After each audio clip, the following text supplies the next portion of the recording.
I'm Judayah. I'm from upstate New York, and I'm a TV host. 3, 2, 1. And you're watching On a Positive Note. Almost everyone knows Jackie Robinson. He was the first black baseball player to play for the major leagues. Shout out to the Brooklyn Dodgers. The game has been altered in a couple of different ways that make it a little bit easier to play. For one, you can hear the ball. But slime's not all just fun and games though. Did you know there are actually health benefits to playing with this stuff?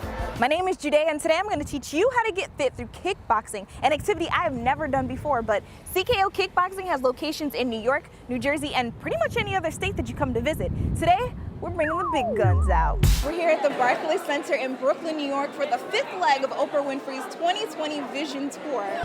His job is to make sure clients look their best, but Kevin also strives to make sure his employees feel their best. That's because several of the shoe shiners share a common bond. Every installation here is interactive. This is one museum where touching's not only allowed, it's encouraged.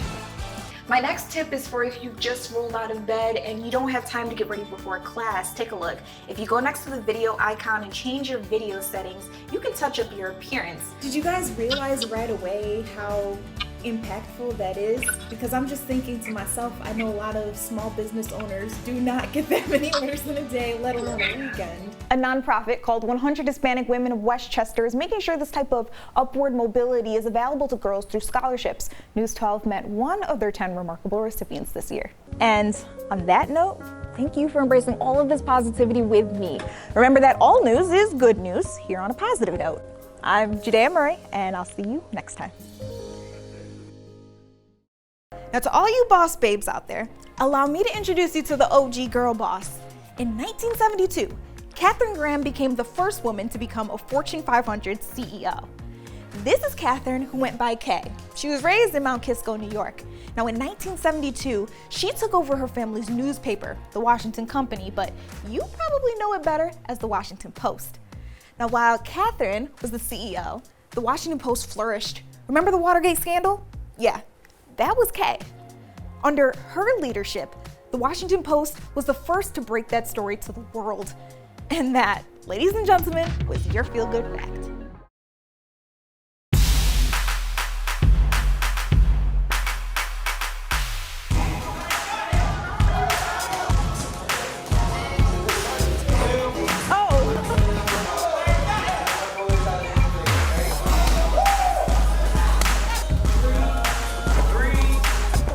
Definitely out of your comfort zone. That's what we do here. Sir Darius Brown isn't your typical teenager. Is Sir actually a part of your name? Well, my real name is Darius Brown, but I like calling myself Sir. The 13-year-old is an entrepreneur, a philanthropist, and the founder of Bows and Hawks. It's not every day you see that. Right.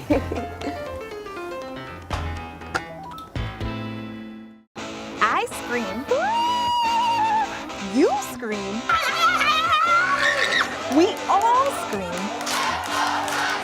From Manhattan's Museum of Ice Cream. For $39, you can get a ticket to paradise. There are 3 floors, 13 sensory installations inspired by ice cream and other desserts. You can even book a personal swim in the sprinkle pool. And for an hour, 2 hours, whatever you're spending here, it's about just pure joy. You slide, you swim, you dance, you climb through secret rooms, and of course you eat almost a half a dozen ice creams throughout the museum. There's no way you couldn't be happy here. Everything tastes so good. I say they are the true healing angels, and they saved my life. When Bansi Lakani was just 43 years old, he suffered a major heart attack that put him in the ICU. He would need open heart surgery in order to survive. The odds were not in his favor, and yet somehow, he made it through. The doctors told me that you have survived 1 in a million people heart attack, and we don't even know how you have survived. But he knew. It was the nurses, or as he calls them, his healing angels. I was full of gratitude, and I was thinking, what can I do for them? I wanted to do something for them. So in 2008, he founded Healing Hands in East Rutherford, New Jersey. By 2020, he'd donate over 30,000 scrubs and millions of pieces of PPE to healthcare workers in need. So this one says, you make the world better. Every garment has a positive affirmation printed on the inside, each one personally thought of by Bansi himself. Random thoughts come to my mind and I just add it on. And the response has been more than he could ever hope for. I love the personal messages on each garment. It is very inspirational and puts a smile on my face after a long day at work. Please keep up the great work. Bansi's son, Sid, joined the company when he saw the impact of his dad's good deeds. What truly makes me happy is doing things for others. The two are currently funding the 3-year-long education of 4 future nurses from India. They say it all boils down to karma, suggesting that your actions now will affect you in the future. And these two are dedicated to keeping things on a positive note. I think making the world a better place should be everybody's responsibility. So every day that Bansi wakes up, he gives thanks to his healing angels. Because truly, these hands can do miracle. And that's what they did. I felt I felt so much blessing. Yeah, Bansi says he'll never stop giving back to his healing angels. Support canes and guide dogs take over 53rd Street to aid a group of people who say they have remained in the dark for far too long. We're asking for a chance. We're asking to work hard and to, work with our sighted colleagues because that's what we're training for. On Tuesday, busloads of protesters lined up in front of CBS, some traveling from as far as Maryland. They all had one common goal. Let us play us! Let us play us! Let us! The protest was a direct response to a new show premiering Thursday night on the CW channel called In the Dark.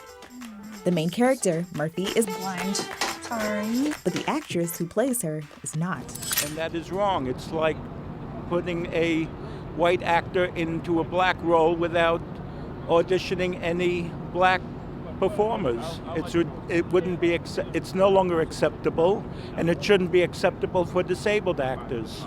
Hollywood and TV entertainment have a history of casting people who don't have disabilities to play disabled characters, like Jamie Foxx in the movie Ray. You know what? They say we got a little bit more work to do. That was the last song in the book, Ray. But the executive producer of the new show says they reached out to 29 organizations for visually impaired and auditioned many actresses for the role, but went with Perry Matfeld for the lead role because she was the best actor for the role. The NFB organized today's protest and has chapters in all 50 states.